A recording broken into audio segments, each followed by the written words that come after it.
تذكرا وتذكيرا ونفعا والانتفاعا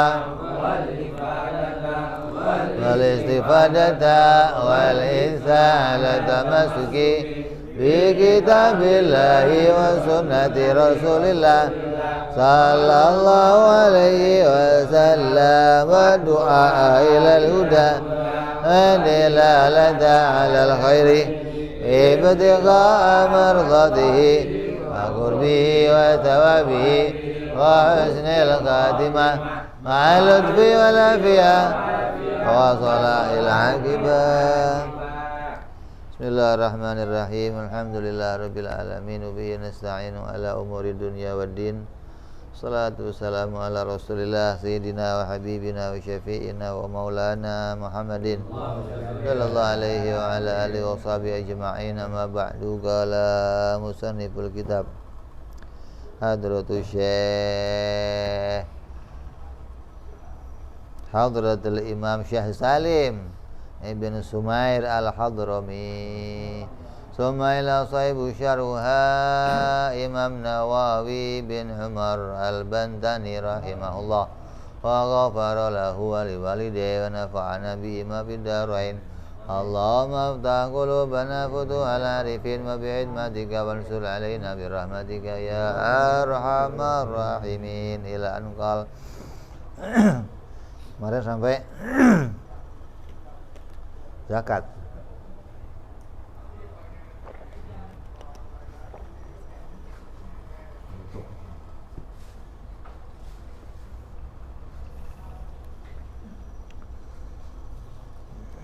Jadi zakat adalah mengeluarkan sesuatu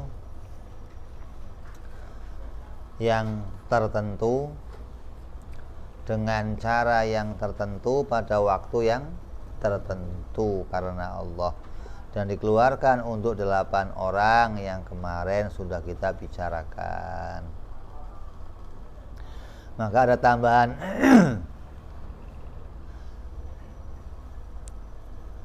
syarat pembagian zakat kepada 8 orang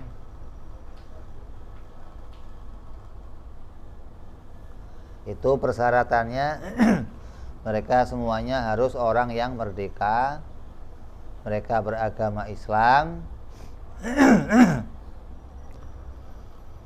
dan keadaan dirinya bukan keturunan Bani Hashim dan Bani Muttalib.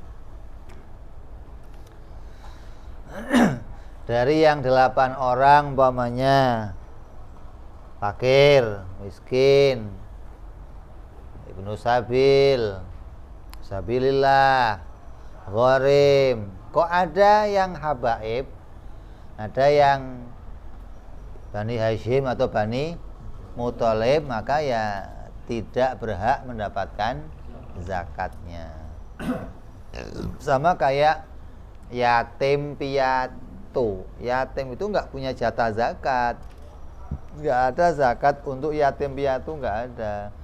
Karena yatim piatu itu bisa jadi mereka yatimnya Pak Harto mamanya mau dikasih zakat. Yatimnya Tommy mau dikasih zakat. Ya, berarti kalaupun ada yatim piatu mau dikasih zakat, maka masuk kategorinya fakir gitu, atau miskin, atau masuk kategori yang 8 tadi, bisa boleh dikasih, bukan masuk kategori yatimnya, karena yatimnya nggak punya hak zakat. Beda sama habaib, beda sama Bani Hashim dan Bani Muttalib. Walaupun mereka itu masuk di dalam 8 asnaf, mereka nggak bisa menduduki asnaf-asnaf tersebut untuk mendapatkan zakat. Kenapa? Karena diharamkan untuk mereka. Nabi SAW bersabda, inna hadhihi sadaqata awsakhun nas wa innaha la takhillu li Muhammadin wa la li ali Muhammad. Sungguhnya sedekah atau zakat ini adalah kotoran-kotoran manusia. Dan sungguhnya sedekah zakat itu tidak halal bagi Muhammad dan keluarga Muhammad. Hadis ini. Wa wada'al hasanu fihi tamar au min tamar as-sadaqah fa naza'aha Rasulullah sallallahu alaihi wasallam bilu'abihi wa qala kih inna al Muhammad la tahillu lana sadaqah. Diriwayatkan suatu hari Sayyidina Hasan pernah memakan sebutir kurma. Ada zakat di rumah Nabi yang mau dibagikan. Masih kecil, Sayyidina Hasan datang ngambil kurmanya, dimakan. Nabi lihat, langsung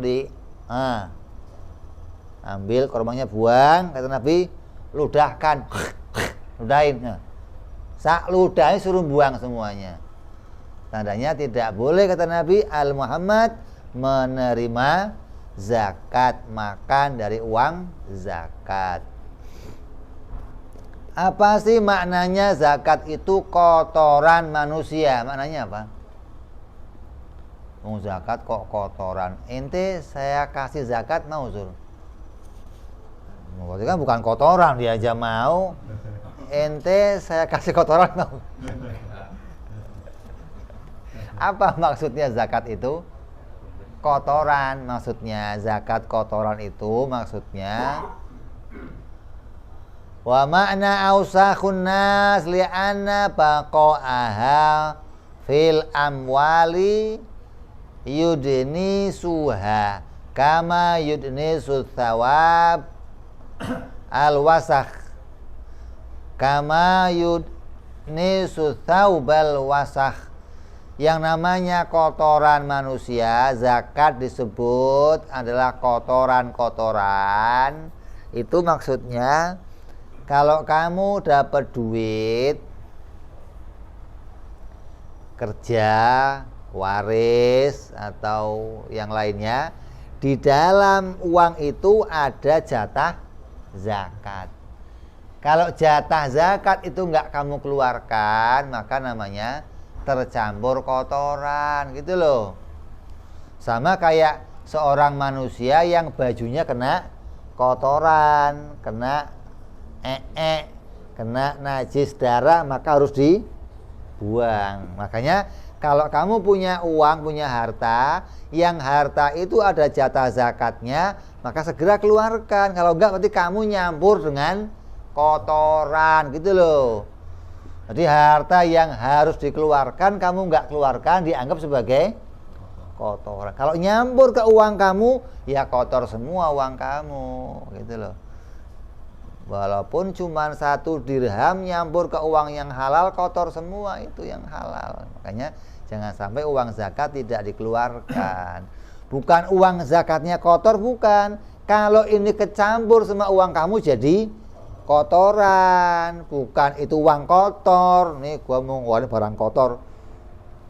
Lu menghina, lu mau bukan kotor, maksudnya itu jatah yang harus dikeluarkan enggak kamu keluarkan, jadinya kalau kamu keluarkan bersih, gitu loh. Harta kamu jadi bersih, lah uangnya ya juga bersih, gitu lah. Karena dianggap kotoran, maka kotoran tidak layak untuk keluarga Nabi.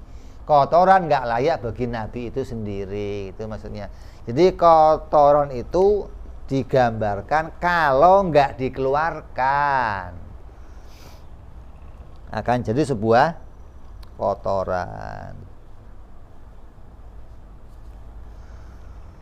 Wanu kila anil Ustukhri. Ini ada satu imam namanya Imam Ustukhri. Ini andalannya Habib. Semua imam yang lain mengatakan haram Habib nerima, kecuali Imam Ustukhri ini. Kata Habib, cocok saya itu. Hah? Enggak, terima zakat. Kata Imam Ustukhri, boleh Habib terima zakat. Kata Habib, ini imam cocok saya kayak mendapatnya ini. Wa nukila anustukhri al-qaulu bi jawazi sarfi zakati ila Bani Hashim wa Bani Muttalib inda man'ihim min humusil humus. Maka Bani Hashim itu boleh menyalurkan zakat kepada mereka ketika terhalangnya mereka mendapatkan ghanimah dan fa. Jadi ada jatah ghanimah peperangan. Kalau orang umat Islam perang terus dapat harta apa? Rampasan, maka 4% masuk ke keluarga Nabi. Lah, ketika jatah itu enggak ada, jatah Baitul Mal enggak ada, maka kata Imam Zuhri sekarang boleh mereka dikasih zakat. Apa alasannya? Berkata Imam Al-Baijuri rahimahullah, qala Al-Baijuri fala ba'sa bi taqlidil ustukhri fi qaulil an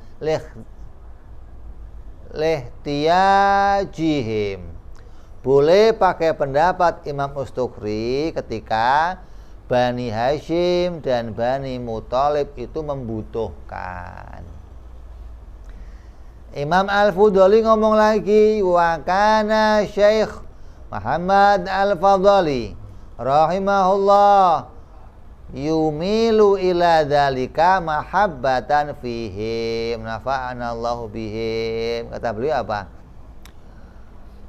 Boleh mengikuti pendapatnya Imam Ustukhri dan beliau berkecenderungan mengikuti pendapat itu. Berarti mereka Imam Ustukhri dan mengikutnya termasuk Imam Baijuri, Muhammad Al-Fudhali, mereka membagikan zakatnya kepada para habaib. Yang pertama karena habaib itu membutuhkan, nggak ada lagi harta humus, nggak ada harta nggak ada harta ghanimah, maka boleh diberikan yang pertama karena butuh, yang kedua karena cintanya umat kepada habaib. Karena kecintaannya ketika lihat habaib susah, maka diberikan. Kata Habibnya, lu pelit. Zakat berapa sih? Sisa uang lu berapa? 97,5%.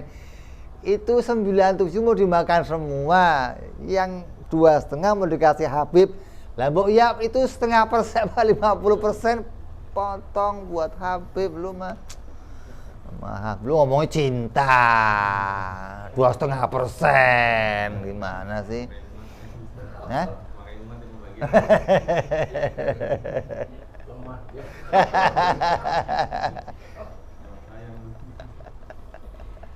Ini alasan di habaib menerima karena kebutuhannya, bukan karena karena keluar dari hukum, bukan. Karena jatahnya untuk para habaib itu datang dari harta ghanimah atau dari Baitul Mal. Ketika enggak ada, maka ada jalan lain untuk mereka menerima. Terus yang keempat, warabi'uha as-saumu Ramadan. Rukun Islam yang keempat adalah puasa di bulan Ramadan.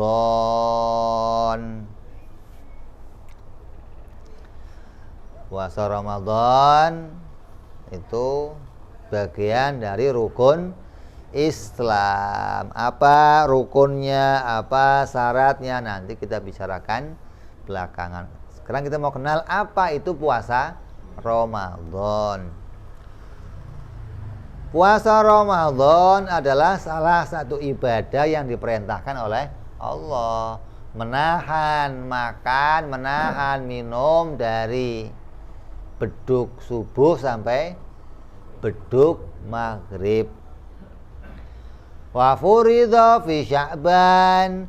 Kapan mulai diwajibkannya puasa Ramadan? diwajibkannya pada bulan Sya'ban tahun kedua Hijriyah. Tahun kedua Hijrah maksudnya. Ketika Nabi hijrah ke Madinah, tahun kedua Nabi tinggal di Madinah, turun perintah puasa Ramadan. Fasoma sallallahu alaihi wasallam tis'a Ramadhanat, maka seumur hidupnya Nabi berpuasa 9 tahun. Kan Nabi di Mekah berapa, di Madinah berapa? 10 tahun. Berarti ketika perintahnya tahun kedua, Nabi berpuasa selama 9 kali. Wahidan kamilan wa thamaniyatan nawaqis. Yang tahun satu di antara 9 tahun itu Nabi puasanya 30 hari. Nabi kan puasa berapa? 9 tahun. Berarti salah satu dari 9 tahun itu Nabi puasanya 30 hari. Yang 8 ya. 29 hari. Berarti rata-rata emang orang itu 29 gitu loh. 30 itu kalau kepepet udah. Lah Nabi kan tahu kasyaf rembulan muncul, kenapa kok pakai 30? Lah kan ngajari umat kalau kasyaf Nabi mah 29 melulu tiap bulan. Gimana sih? Karena emang umat diajarkan syariatnya puasa begitu. Maksudnya bukan hanya melihat kemunculan bulan seperti Muhammadiyah. Kalau Muhammadiyah yang penting bulan. Ya bulan nggak muncul melulu, masa ada tanggal 1 bulan nggak muncul gimana? Tapi ketika tanggal itu nggak memenuhi syarat, dia kurang dari berapa? 4 derajat apa 5 derajat, maka tidak memenuhi persyaratan gitu loh. Kalau kata pendapat itu ada imkanu ru'yah, ada wajibur ru'yah, ada mustahil ru'yah. Maka Nabi mengajarkan yang 29 itu kondisinya wajibur ru'yah. Maka Nabi puasanya 29 hari. Tapi yang mustahil ru'yah, Nabi puasanya 30 hari gitu loh. Bulan muncul tapi nggak memenuhi persyaratan.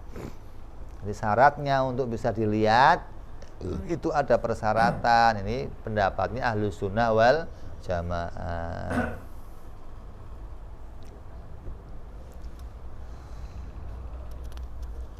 Qala Utsman fi Tuhfatul Habib, berkata Syekh Utsman dalam kitab Tuhfatul Habib, wa inama summiya hadza syar bi hadzal ism li'anna ma'khudun min Ramadhin wa huwa al-ikhraqu li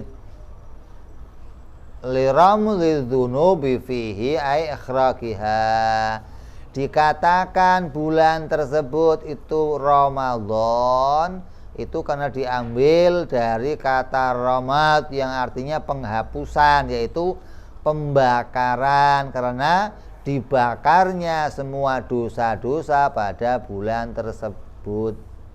Artinya orang itu kalau ada besi, pingin besinya kembali lagi mengkilat, untuk menghilangkan karatnya diapain? Bakar, dilas. Bakar, masukin air, hilang karatnya. Emas, perak, ketika ada kotorannya bakar. Kalau bakar bersih dia. Nah, Ramadan digambarkan begitu. Kalau orang itu berpuasa di bulan Ramadan, maka sama dengan dosa-dosanya dibakar hingga keluar Ramadan, menjadi lunturlah semua dosa-dosanya. Tafsirah, ini ada sebuah renungan. Oh, lewat ya. Qala Ahmad al-Muqri fil Misbah wa Ramadan ismu syahr qila asumya bidzalika li'annahu wad'ahu wa fiqur ramda wa huwa asyiddatul harri wa jam'uhu ramadanatun wa armidha. Dikatakan pula oleh Syekh Muqri, Syekh Ahmad al-Muqri, dinamai Ramadan kenapa? Oh, karena Ramadan itu keadaannya bulan yang bertepatan dengan terik panas yang sangat, maka dikatakan bulan yang membakar, maksudnya panas bulan itu. Maka Sayyidina Ali ditanya, Sayyidina Ali, ente seneng gak Ramadan itu, senengnya Ramadan yang panas atau yang sejuk-sejuk aja, adem-ademan? Ya panas dong. Sayyidina Ali yang jawab, kalau ente yang jawab kan lain lagi. Ya hujan dong, kalau hujan seharian juga betah. Yang ditanya Sayyidina Ali, ya panas dong, kenapa? Ya nggak berasa puasanya kalau nggak panas. Gara-gara panas jadinya berasa puasanya. Kalau kita kan, alhamdulillah puasa sehari saya nggak berasa loh. Seneng kalau puasa nggak berasa, itu seneng. Kata Ali, lah ngapain lu puasa nggak berasa?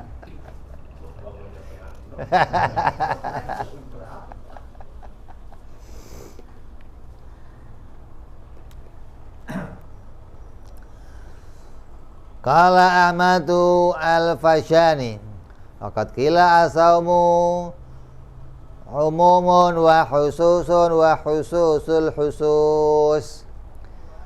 Syekh Ahmad al-Fashani berkata puasa itu ada 3 tingkatan. Yang pertama tingkatannya orang awam, yang kedua tingkatannya orang khusus, yang kedua orang khusus, yang ketiga orang khususul khusus, di atasnya khusus. Artinya orang yang menahan diri, kan puasa isinya apa? Menahan dari beduk subuh sampai maghrib. Ini ada 3 tingkatan.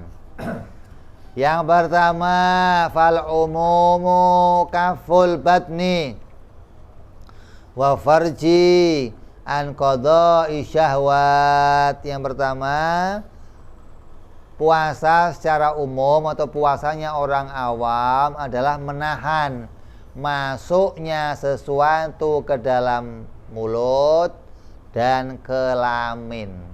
Berarti ngurusin perut dan ngurusin bawah perut. Gimana nggak masuk sesuatu, gimana lubang-lubang nggak kemasukan, hingga kepada kelamin nggak kemasukan sesuatu. Itu umumnya puasanya orang awam begitu, menjaga diri dari masuknya sesuatu ke lubang yang diharamkan. Ini puasa paling gampang begitu, puasanya orang awam. Itu aja ada yang bolong-bolong kadang. Ya nggak terang-terangan. Kalau wudhu ya masuk banyak, keluar dikit gitu kan. Yang penting ada keluarnya maksudnya. Kalau nggak keluar sama sekali kan ketahuan.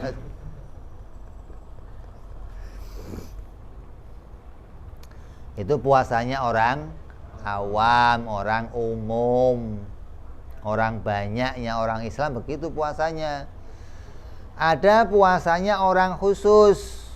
Wal khususu wa kafu sam'i wal basari wal lisani wal yadi wal rijli wa sa'iril jawarih anil atami. Puasanya orang khusus ini naik lagi. Dia menjaga nggak cuman yang membatalkan puasa, nggak cuman mulut sama lubang-lubang, tapi menjaga pula menjaga dari masuknya berita-berita yang enggak benar ke pendengarannya, menjaga matanya, terus menjaga tangannya, menjaga lidahnya, menjaga kakinya, menjaga seluruh anggotanya berbuat dosa. Ini lebih khusus lagi. Kalau orang umum kan puasa ya masih ngomongin orang gitu loh. puasa masih melotot, kalau ada yang pahanya mulus masih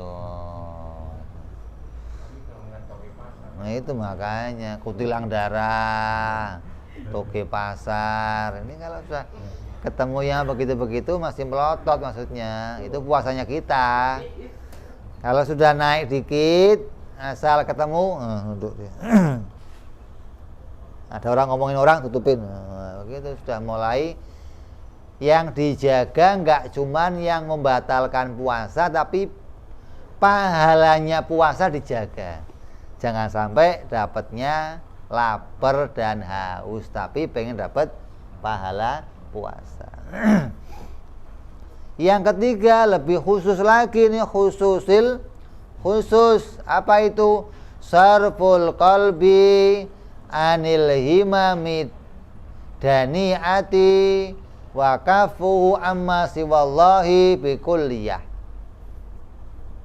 Orang yang khusus ini puasanya memalingkan hatinya dari berbagai keinginan yang rendah yang menjauhkan dirinya dari Allah Subhanahu wa ta'ala secara total. Bukan hanya ngurusin pahala, bukan hanya menjaga gimana puasanya sah dan dapat pahala, tapi bagaimana dengan puasa itu dia tambah mendekatkan dirinya kepada Allah, tambah menjadi kekasihnya Allah, menjauhkan dirinya dari hal-hal yang rendah, hingga yang dipikir bukan hanya sah atau batal, bukan hanya pahala atau siksa, tapi bagaimana dengan puasa ini mendatangkan keridhaannya Allah, mendatangkan kecintaannya Allah. Ini orang yang khusus. Ini puasanya orang-orang yang istimewa. Kalau puasanya kita kan ukurannya penting sah, sholat yang penting sah, zakat yang penting sah. Kalau orang-orang khusus enggak, saya mau sholat saya sah dan punya pahala. Khusus lain lagi, udah sah, punya pahala, dan menambah mendekatkan dirinya kepada Allah. Ini orang-orang yang niat puasanya itu niat puasa yang tertinggi, atau yang dengan keadaan keimanan, orang-orang yang telah tambah jalannya mendekatkan diri kepada Allah Subhanahu wa ta'ala. Terus selesai pengertian tentang Ramadan. Itulah yang namanya Ramadan yang menjadi rukun Islam. Maka kita wajib membangun rukun ini apabila kita menjadi orang Islam. Yang kelima dari rukun Islam adalah hajjul baiti man istata'a ilaihi sabila, yaitu pergi haji ke Baitullah. Ay al-qasdu lil haji wal umrati, yaitu punya niat melakukan perjalanan menuju Mekah, menuju Madinah, menuju Baitullah untuk menunaikan perintahnya Allah untuk haji dan umroh. Kalau cuman jalan doang mau kemana? Gua mau ke Mekah nih, nggak haji namanya. Harus niatnya mau ke sana, niat mau mengerjakan perintah Allah, yaitu berhaji dan berumroh. Karena haji itu wajib, umroh wajib. Siapa yang diperintahkan pergi haji? Yang mampu melakukan perjalanan menuju kepada Mekah. Mampu ini ya mampu ngongkosin dirinya berangkat sampai pulang, sampai pula mampu ninggalin untuk keluarganya. Nggak sampai keluarganya terlantar minta-minta tetangga, nggak sampai. Kalau bisa begitu, berarti dia dihitung mampu dan dia diperintah untuk berangkat haji. Kalau ada orang kok pergi haji, ya penting kan modal buat berangkat, pulangnya terserah lah, itu nekat hajinya namanya. Bonek itu mah, haji kok bonek, gimana? Ya ada nanti orang-orang khusus yang dia ketika berangkat modalnya hanya untuk satu perjalanan, tapi ketika pulang dia nggak pernah minta ke orang lain, gitu loh. Jangan bonek, yang penting ntar di sono siapa aja gua tabrak dah, gua mintain. Nah itu mah nggak beres. Kalau sudah punya niat, pokoknya saya mau berangkat, saya nggak punya uang, ya nggak boleh minta. Kamu harus tawakal kepada Allah lah. Kita kalau nggak punya duit, kamu kalau di kantong kamu nggak ada duit gopek, berani nggak ke Surabaya ini? Ke Surabaya bolak-balik ini, suruh berangkat, kamu sekarang ke Surabaya bolak-balik, kasih cepek doang, berangkat nggak? Kenapa? Kayaknya berantem. Jalan bisa berantem. Sampai di Surabaya pulang nyampe.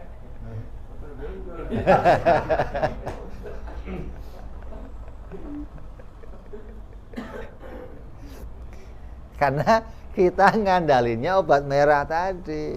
Kalau nggak ada obat merah di kantong, udahlah, nggak usah berangkat lah. Obat merah.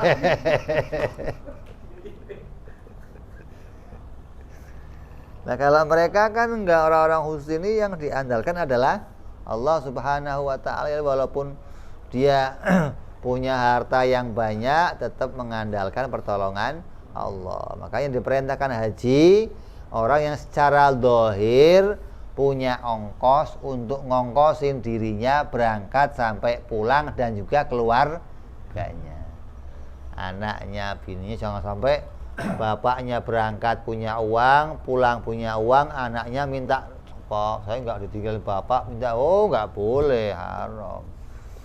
Bahkan nanti ada yang sampai kalau tetangganya masih ada yang punya utang, yang fakir, kamu nggak usah berangkat, pikirin tetangga kamu lebih penting, pahalanya ngelebihin haji. Wa min syara'i'il qadimah, haji ini juga bagian dari perintah yang sudah sejak terdahulu. Artinya sejak Nabi Adam alaihissalam sudah ada perintah haji. Sholat sudah sejak dulu, haji sudah sejak dulu, ini perintahnya. Bal ma min nabiyyin illa wa hajja. Bahkan dikatakan tidak ada di antara nabi melainkan pasti sudah pernah pergi haji. Khilafan liman istaghna huda wa sholihah. Beda dengan pendapat ulama yang mengatakan semua nabi haji kecuali Nabi Hud dan Nabi Saleh, maka beliau berdua tidak pernah menunaikan haji. Tapi pendapat mayoritas ulama yang lain, semua nabi nggak terkecuali, semuanya sudah pernah pergi haji. Waruwiya anna Adam alaihi salam hajja arba'ina sana minal hindi masyian. Nabi Adam menunaikan ibadah haji perjalanannya 40 tahun dari India sampai ke negeri Mekah jalan kaki. 40 tahun baru bisa sampai ke kota Mekah dan menunaikan ibadah haji di sana. Maka pendapat yang paling kuat, wa Isa alaihi salam yahtamilu annahu hajjan qabla raf'ihi ila sama au annahu yahujju khina yanzilul ardo.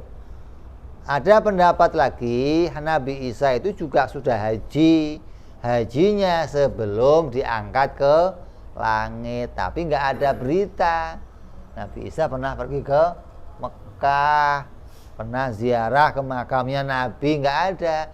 Berita yang ada yang paling kuat Nabi Isa itu akan haji nanti ketika turun ke bumi baru menunaikan. Maka sekarang beliau belum jadi Haji Isa, belum. Nanti kalau turun baru Haji Isa. Lah, dalil di antara yang menguatkan kita bahwa seseorang boleh melakukan perjalanan yang jauh untuk berziarah ke makomnya seseorang, dalilnya dari Nabi Isa alaihi salam. Nabi menceritakan ketika Nabi Isa turun ke dunia lagi, maka beliau akan pergi haji. Turunnya di mana? Syam, Suriah, dia mengatakan. Dari situ beliau pergi haji ke kota Makkah. Setelah haji di Mekah, meneruskan perjalanannya sampai kota Madinah. Lah, dari Mekah setelah haji yang wajib pindah ke Madinah. Di Madinah ngapain? Ya ziarah, mau ngapain lagi? Kalau di Madinah mau sholat di Masjid Nabawi, pahalanya jauh sama Masjidil Haram. Masjidil Haram itu pahalanya berapa? 1 rakaat 100.000 bandingnya sama masjid yang lain. Kalau Madinah 1.000, jauh dong. 100.000 sama 1.000. Jadi kalau ngomong Nabi Isa pengen sholat di Masjid Nabawi, nggak ada, pahalanya nggak lebih baik dari.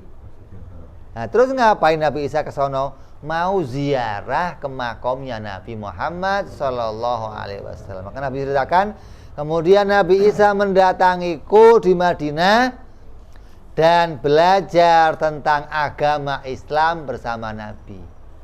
Ada yang mengatakan Nabi Isa kemudian mengambil Al-Quran, baca Al-Quran, langsung paham syariah Islam. Ada yang mengatakan Nabi Isa ke makamnya Rasul, Nabi bangkit, mengajarkan ke Nabi Isa tentang agama Islam. Lalu Nabi Isa mulai berdakwah tentang agama Islam. Jadi bukan menyampaikan Nasrani lagi, tapi nyampaikan agama Islam. Kalau ditanya Nabi Isa itu turun dari langit, oleh-olehnya apa? Sholat 5 waktu, sama kayak Nabi Muhammad. Lah kok bisa? Lah begitu turun jadi orang.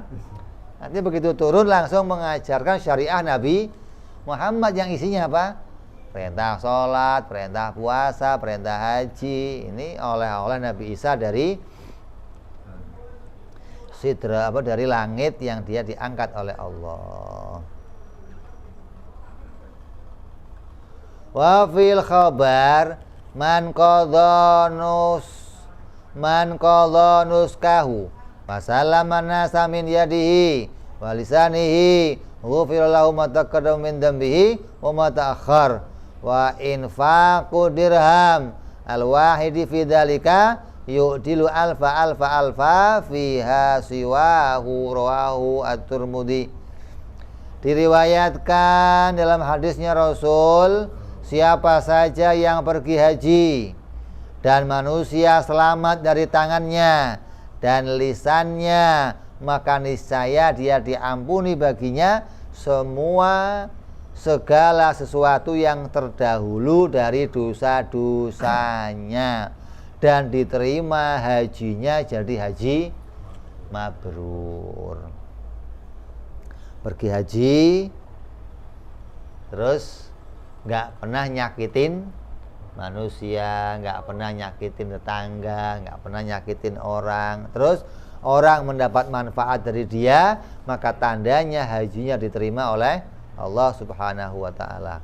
Dan orang yang berinfak 1 dirham dalam penunaian ibadah haji itu bandingannya sama dengan 1 juta di waktu selain haji. Kalinya 1 juta.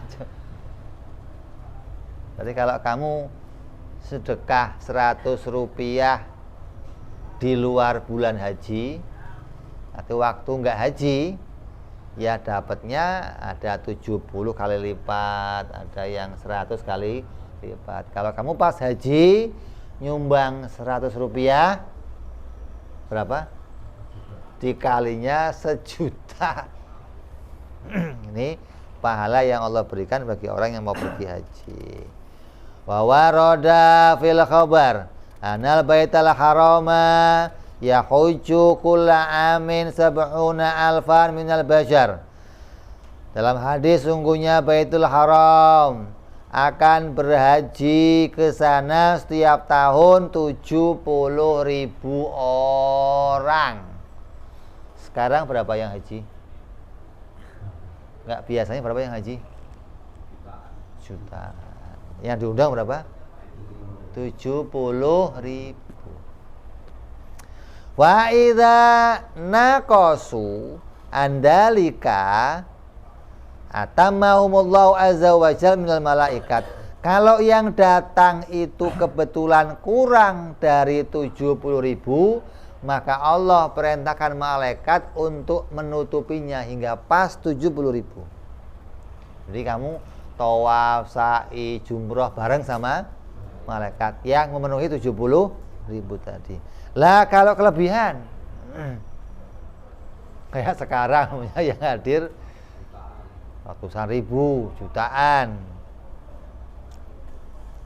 Wa idza zadu ala dzalika yaf'alullahu ma yurid. Apabila lebih maka Allah berbuat atas kehendaknya sendiri. Ada yang terjadinya apa itu? Mina, ada peristiwa macam-macam dah. Ini atas kehendaknya Allah. Artinya berarti banyak orang yang enggak diundang tapi ikut hadir gitu loh. Yang diundangan resmi cuma 70, yang datang 1 juta. Yang masbok berapa itu berarti? Tambah enggak diundang. Kenapa kok masbok? Kenapa kok apa? Mesbok ini orang. Orang enggak diundang lo ikut hadir. Maka saya punya uang. Haji enggak cuma punya uang. Harus ada persyaratan lainnya. Apa tadi? Bisa ngurusin dirinya, bisa sampai pulang pergi, keluarganya, terus tetangganya ya beres semua, nggak ada fakirnya. Kalau masih ada gimana? Kamu belum diundang berarti. Kok berangkat gimana? Yang maksain diri. Wa anal baital ma'mur fi sama'i rabi'ah tahuju ilaihil malaikatu kama tahujul bashar fil baitil haram. Ka'bah itu lurusnya lurus ke atas sampai langit keempat ada namanya Baitul Ma'mur. Ada tempat yang seperti Ka'bah tapi dipakai tawafnya para malaikat. Maka malaikat senantiasa tawaf di sana seperti manusia tawaf di Masjidil Haram. Ini ada nuktah, ada tambahan, ini perkara yang latif, ada hikmah. Hukiya an Muhammad bin Munkadir annahu hajja 33 hajjah. Syekh Muhammad Al-Munkadir wafat tahun 131 Hijrah. Termasuk apa dia nih? Tabi'in, termasuk salaf.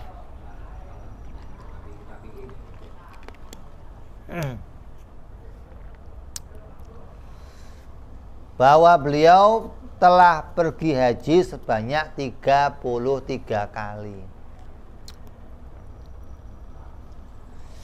Falama kana akhara hajahu hajjaha qala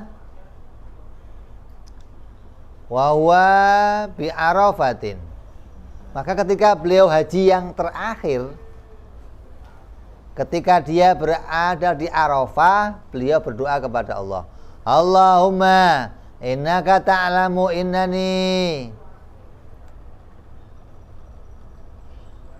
waqaftu fi mauqifi hadza 33 waqfatan. Ya Allah, Engkau kan tahu saya sudah wukuf di Arafah ini selama 33 kali. Fawahidatun an fardhi. Maka ya Allah, sekarang saya mau membuat pernyataan.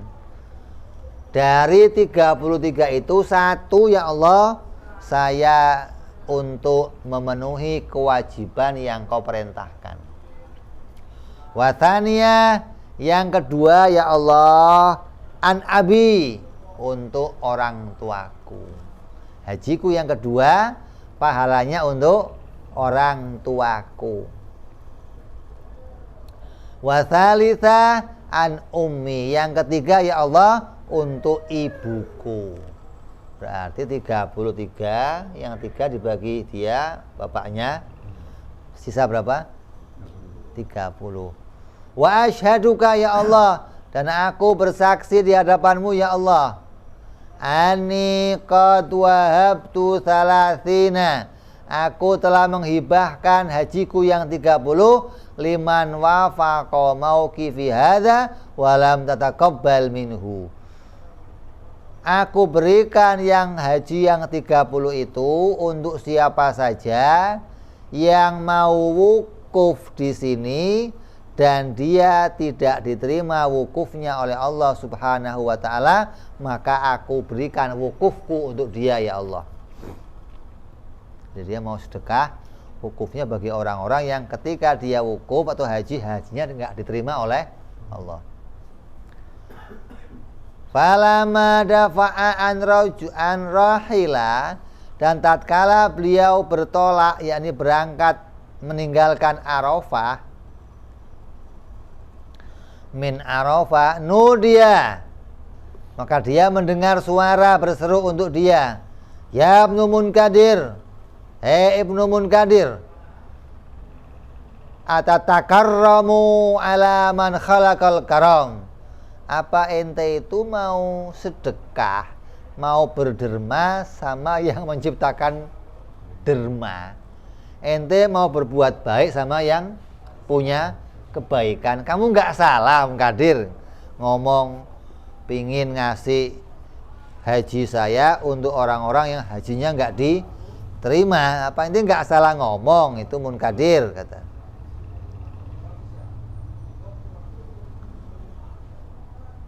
Wa izati wa jalali qad ghafartu liman yakifa fi arafatin qabla an akhluqa arafatin bi alfi am.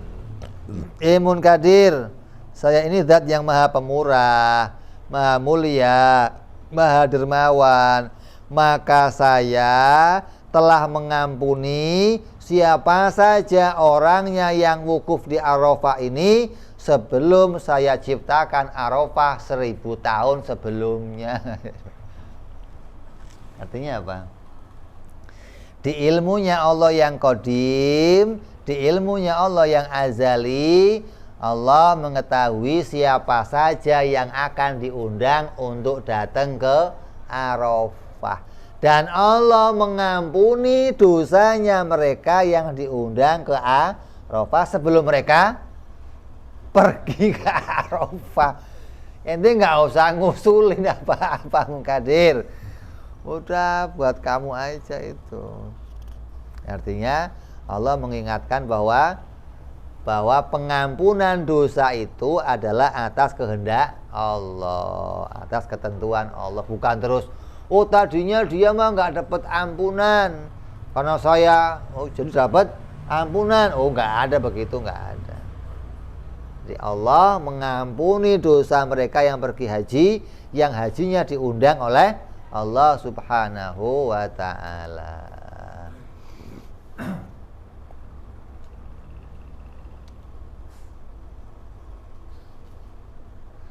Wa mithlu dzalika ma fil hadits alladzi warada asy-syaikhan wa qaulu sallallahu alaihi wasallam bunyal Islam ala khams ila an qala wa hijjul baiti kama qala Aliyu al-Ashmuni fi kitabihi al-Muqallibi bimanhajus salik. Dan hal serupa dengan hal itu adalah kalimat yang terdapat dalam hadis yang telah diriwayatkan oleh Asy-Syaikhan Imam Bukhari dan Muslim, yaitu Nabi bersabda, Islam didirikan atas 5 perkara. Jadi rukun Islam terdiri atas 5 perkara. Sampai sabda beliau, dan pergi haji ke Baitullah. Sebagaimana Syekh Ali Al-Asmuni mengatakan di dalam kitab beliau yang diberi nama Al-Manhajus Salik.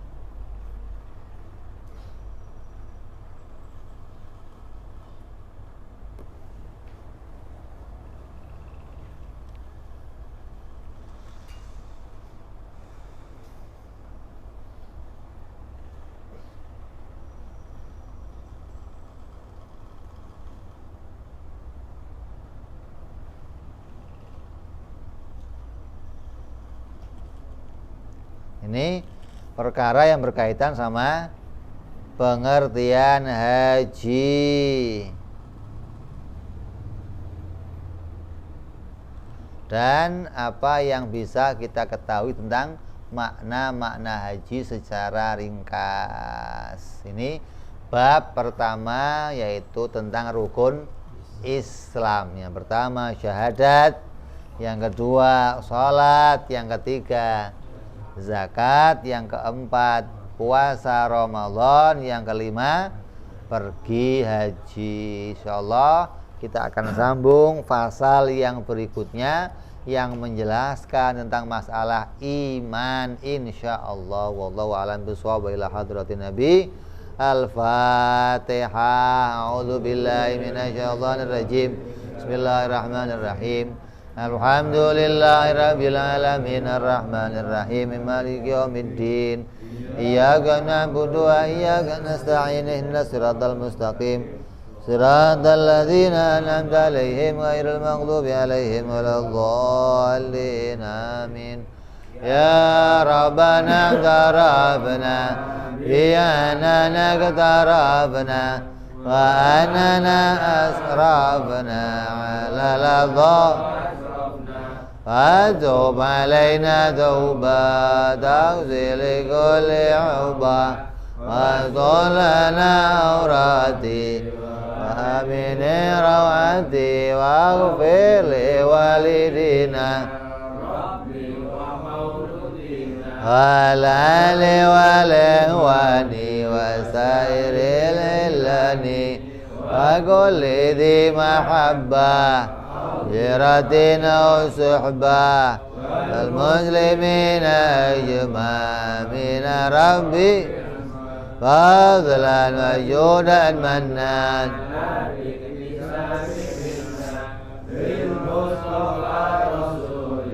نهضى بكل سلي صلى عليه عند الحب وآله وصحبه عدد تعصي صحبي والحمد لله البدء والتناهي سبحان ربك رب العزة عما يصفون سلام على المرسلين والحمد لله رب العالمين. Assalamualaikum warahmatullahi wabarakatuh.